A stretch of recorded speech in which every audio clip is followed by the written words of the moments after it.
নিজের বাড়ি নিজে কিভাবে বন্ধ করবেন?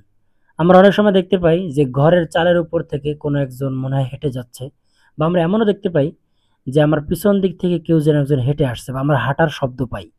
অনেক সময় এমনও হয় যে ঘরের চারপাশে মানে অদ্ভুত আওয়াজ বা মানুষ চলাচলের আওয়াজ পাওয়া যায়, বা মানুষ হেঁটে যাচ্ছে এরকম যোগ্যতার বেহাল দশা, তবু কিসের হতাশা, যার আশা ভরসা। নিজের বাড়ি নিজে কিভাবে বন্ধ করবেন?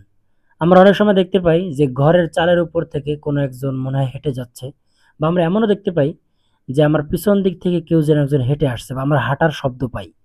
অনেক সময় এমনও হয় যে ঘরের চারপাশে মানে অদ্ভুত আওয়াজ বা মানুষ চলাচলের আওয়াজ পাওয়া যায়, বা মানুষ হেঁটে যাচ্ছে এরকম আওয়াজ আমরা পাই। তো ভিউয়ার্স, এই যে একটা হাঁটার শব্দ বা আমরা অদ্ভুত আওয়াজ পাই, এটার কিন্তু মূল অর্থ বা মূল কারণ হলো জিন ভূতের আসর। যেই বাড়িঘরে জিন ভূত আছে, যেই ঘরে জিন ভূত আছে, সেই ঘরে এই ধরনের আওয়াজ হওয়াটা স্বাভাবিক। তো এক্ষেত্রে আপনি কি করবেন? দেখেন, আমরা কি করি যখনই এই ধরনের ঘটনার সম্মুখীন হই, তখনই আমরা দৌড় দিয়ে ফকির যারা আছে বা ওঝা যারা আছে, কবিরাজ যারা আছে, এদের কাছে দৌড় দিয়ে গিয়ে আমরা তাবিজ তোমার নিয়ে আসি। এটা কিন্তু আসলে সমাধান নয়। আল্লাহ পাক রব্বুল আলামিন আমাদেরকে কোরআন দিয়েছেন, এটা আমরা অবশ্যই নিজেরা নিজেদের কাজে লাগাতে পারি যদি আমরা আমল জানি। তো আজকে ইনশাল্লাহ এই ভিডিওতে আপনাদেরকে যে বিষয়টা জানাবো সেটা হলো নিজের বাড়ি নিজে কিভাবে বন্ধ করবেন বা বন্ধ করা যায় সেই ব্যাপার। আসুন আমরা আমলটা জেনে নিই। বিষয়টা হলো, যেই ঘরে বা যেই রুমে জিন ভূতের উপদ্রব দেখা যায়, সেই ঘরে চারটা প্যারাক, চার কোনায় চারটা প্যারাক মেরে দিতে হবে। তো প্যারাক কি আগে পরাইয়া তারপর মারতে হবে? সেটা আপনি কিভাবে পরাবেন? সেটা হলো, চারটা প্যারাক নিবেন, নেওয়ার পর তিনবার সূরা মুজাম্মিল, 29 নম্বর পারায় সূরা মুজাম্মিলটা আছে, আপনারা দেখে নেবেন। সেখান থেকে সূরা মুজাম্মিল তিনবার পাঠ করবেন, পাশাপাশি একবার আয়াতুল কুরসি পাঠ করবেন। সরি, একবার না, তিনবার পড়বেন।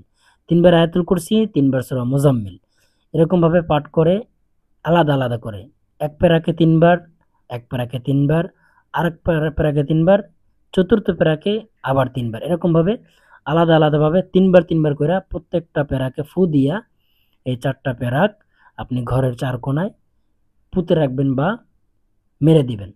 ইনশাল্লাহ আশা করি এই যে আপনি প্যারাকটা ঢুকায় রাখলেন আমলের মাধ্যমে, এই আমল করার কারণে আপনার ঘর থেকে জিন ভূতের উপদ্রব, জিন ভূতের আসর দূর হয়ে যাবে।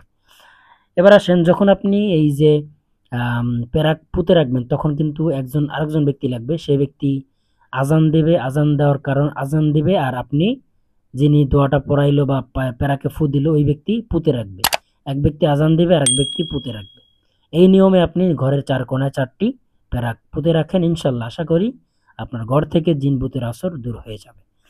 সম্মানিত ভিউয়ার্স, আর যদি আপনাদের কোনো ধরনের কোনো ভিডিও প্রয়োজন হয়, কোনো ধরনের কোনো ঔষধ, কোরআনী আমল আপনাদের দরকার হয়, অবশ্যই আমাকে কমেন্টে জানাবেন। ইনশাল্লাহ আমি আপনাদেরকে কোরআন এবং হাদিসের অনুযায়ী আমি আপনাদেরকে আমল দেওয়ার চেষ্টা করব। তো সবাই ভালো থাকবেন, আর অবশ্যই ইনশাল্লাহ আমার চ্যানেলটিকে নতুন নতুন ইসলামিক ভিডিও পাওয়ার জন্য আপনারা অবশ্যই সাবস্ক্রাইব করে রাখবেন। ধন্যবাদ, ভালো থাকবেন, আসসালামু আলাইকুম।